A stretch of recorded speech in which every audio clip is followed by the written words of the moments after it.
Welcome back to Not So Obvious Watches. I'm Pete McConville. Warning, some social justice warrior language is coming.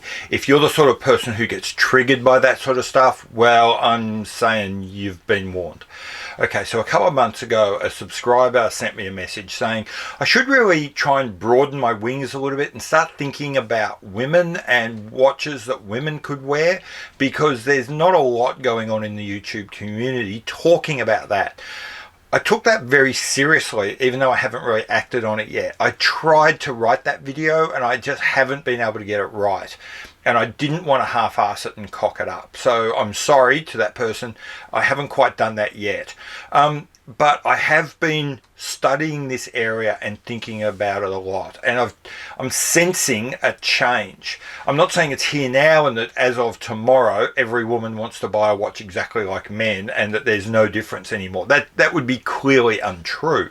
But what I'm sensing is that there is change coming.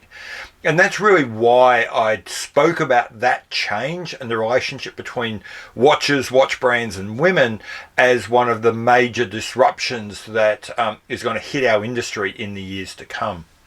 Some of the things I noticed was really just the way watch companies were doing their marketing and their branding, the arrival of more women in the watch media talking about watches, and also getting some comments back from women every now and then in my comment section, which they were telling me that they wanted to see change, and that they wanted to drive change if they could.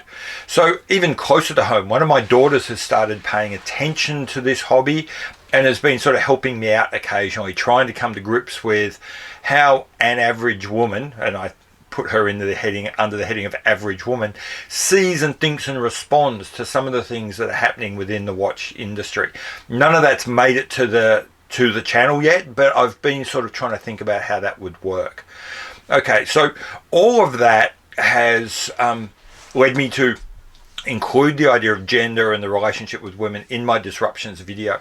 The point was made by a couple of commenters and I completely agree. I meant when I said disruptors. Now, disruptions are neither good nor bad, they just are change.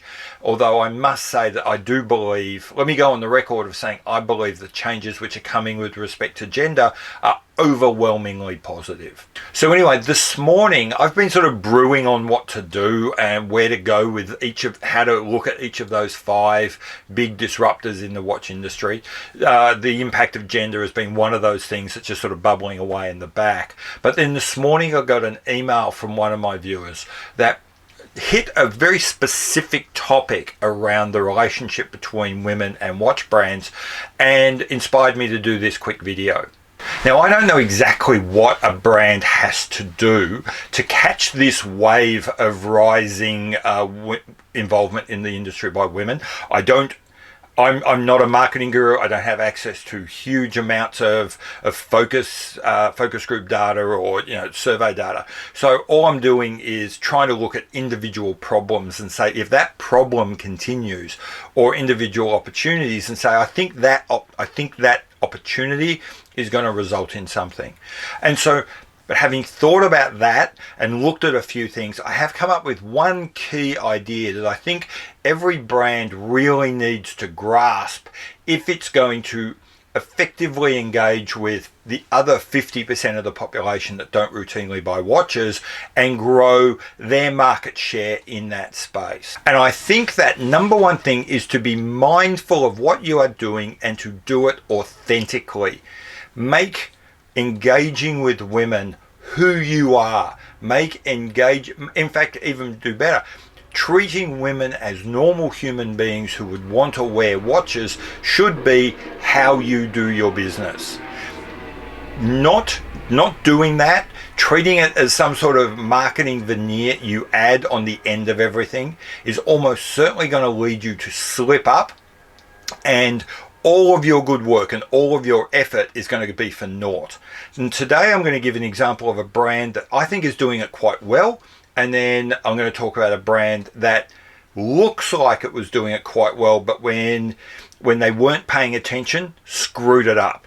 So first I'm going to look at a brand that I think is doing it okay. Now, I have to acknowledge I'm a middle class, middle-aged white guy talking about trying to assess how a brand is reaching out to someone who is nowhere, nothing at all like me. So I might get this completely wrong, but unfortunately I don't hear anyone really talking about it at all. So even if I get it wrong, even if I get schooled in the comments below by women who say, no, that's not going to work, that's okay. I'm a big boy. I'm not some MRA flower who's going to be hurt by the criticism.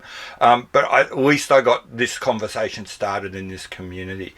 I should say, though, I did run the basic notes of this past my daughter and said, am I saying anything crazy here?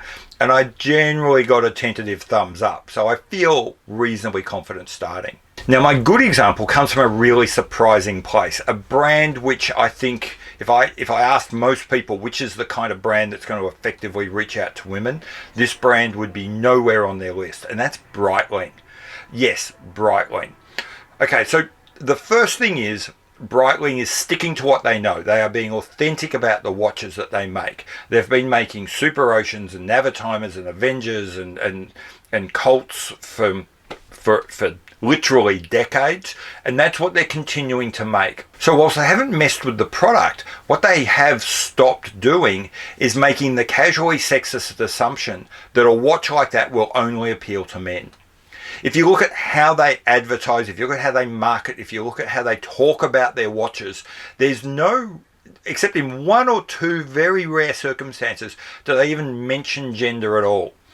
If you look at the Super Ocean ads and the blurb around the Super Ocean, there's no reference of gender at all until you get down to the very smallest size, the 36, which they specifically say is targeted towards women. That is it. Every other watch is just for a person who wants that watch. If you look at how they advertise some of their specific examples, if the Iron Man one, which I've bought, they have Jan Frodeno and Daniela Riff as their two brand ambassadors for that. Neither of those is a token person. Both is a dominant athlete in that field. New are simply wearing the watch because that is seen as the watch they would like to wear. If you look at the Surfer Squad, for example, where they've got the new arrangements with Kelly Slater and what they call their Surf Squad within the group, equal numbers of men and women in that group. And again, the women are not token add-ons. They're not eye candy to sell more watches to men. They are active participants in the role. Both of them are former world champions. One was a world champion 7 times. The other was like the youngest person ever to make it onto the pro circuit. So again, these aren't token people being put out to try and entice males to buy watches. These are women who have achieved in their own right. Even when you get down to the Avenger line, which is kind of like the most macho line that you could imagine Breitling having created in the past, and you go to the most macho version of that, the new massive Chrono Night Mission, 44 meters titanium, openly military inspired, with blurbs saying that the stencil numbers are modeled on the font used on aircraft carrier decks. They've got 3 ambassadors for that, and one of those is also a woman, but again, not a token woman. She's the commandant of a fighter squadron, 1,000 hours of Hornet time under her belt, and just earns her position there on merit. And again, she doesn't get a bedazzled version. She doesn't get a pink version. She is seen as a person who might like a watch of this type. And I think that's what works. I think that's an authentic way of doing it. We are making our watches, but taking a slight shift to one side, simply saying that we no longer think that only men would like this. We think that high-achieving, high-performance women who do these sorts of things would also like these watches, and we're going to make them available to them, and we're going to put them in our marketing and put them in our sales material. And now I'm going to turn from the Breitling example, which I think is a good example, to an example of what happens when you don't truly internalize that message and it's not really authentic, and that's with Alpina.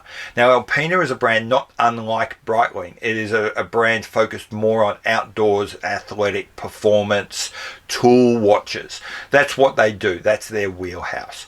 And so far, they're all like Breitling. But if you start digging a bit deeper, you start to see that they haven't really adopted the idea as much. If you go to the Alpina Instagram page, you won't really see pictures of women except if they're standing next to men who are wearing an Alpina watch. They do have an Alpina, they do have one or two female ambassadors, but they don't feature a lot. If you go to the website and look at the pictures of people wearing these watches on the Alpina website, they will all be blokes. And so far, that's not the end of the world. You could kind of live with it. But by not actually being authentic about what you're doing, when you're not paying attention, you screw up and you end up doing this. So Alpina's running a competition, and that competition, it's like most watch competitions, you know, register here, subscribe to this, get this sent to you, click here, earn enough points, congratulations, you've earned a spot. And with that ticket comes just a quick email, nothing special, just quickly put out by the Alpina Watches team. And when this obviously arrived, I went in this competition, so I received this email. My subscriber also received this email. And so I got this email myself about a week ago, didn't think anything more of it. She got the email a couple of days ago, and clearly she did think something more of it. Let me quickly put it up on the screen and I'll read it while we go. Just congratulations, you're one of the participants who can win an Alpina X or a trip to Geneva. We will draw the lucky winner and contact him on the 4th of November. Now, did you pick the problem there? I didn't. I received this morning and I read that 4 times before it occurred to me, I think I know the problem. I was curious to know if I was being particularly sensitive or whether my subscriber was being particularly sensitive. So I called my daughter in and I showed her the email and said, can you just have a quick look at this and see if there's anything that sets you off? And she's just read the top and she's gone, congratulations, you're one of the... What the And for her, there was an immediate allergic reaction to the word him. Why did the brand assume that the only person who would want to win this competition, want to enter this competition, win a watch or win a trip to Geneva for this watch brand could only be a guy? Okay, so the text of that email is the epitome of what's called casual sexism. It's what happens not when you're deliberately trying to annoy someone, not when you're deliberately trying to exclude them, but rather when you're not deliberately thinking about how to include someone and you revert back to old forms, old tropes, easy, lazy ways of communicating that end up alienating a whole host of people. So that's it, rant over. If a brand is serious about expanding its horizons, expanding its market and selling watches to the 50% of the population that don't normally buy their product, I'm not entirely sure what has to be done, but one of the things is you've got to be authentic about that choice, you've got to be careful, and you've got to always have it in your mind and not screw it up. I think Breitling's done that pretty well. You can't afford to treat this as an add-on, as something that you can buy a person here, you can have a token athlete there. That is not going to work. That's what Alpina tried, and they end up doing this sort of crap and alienating people. That, I think, is lesson number 1 in how you're going to have to, how watch brands are going to have to deal with gender moving forward. I've been Pete McConville. This has been Not So Obvious Watches. This has been a really big departure from watches and all the things that we would normally talk about. Not an entirely huge departure from what I normally talk about, because I normally do try and look at watches and the industry and collecting and the hobby from a different angle. If you like this video, give it lots of thumbs up. If you didn't like the video, you know what? Dislike it. But if you dislike the video, what I'd love to know is why. I've been Pete McConville. This has been Not So Obvious Watches. I'll see you later. Bye.